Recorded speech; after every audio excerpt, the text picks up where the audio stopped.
सांगलीच्या पोलीस ठाण्यात दिलेली छळाची तक्रार मागे घेण्यासाठी एका महिलेस माहेरच्या घरात येऊन लाथाबुक्क्यांनी बेदम मारहाण केल्याची घटना घडली।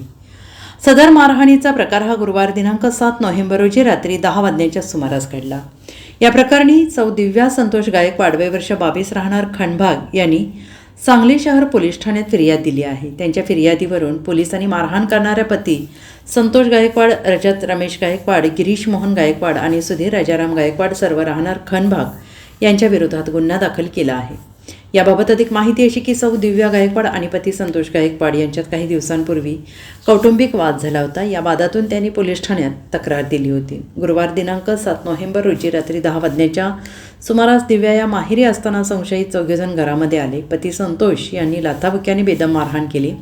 यानंतर सर्वांनी मिळून पोलीस ठाण्यात दिलेली तक्रार मागे घे म्हणून शिवीगाळ करत जीवे मारण्याची धमकी देऊन निघून गेले।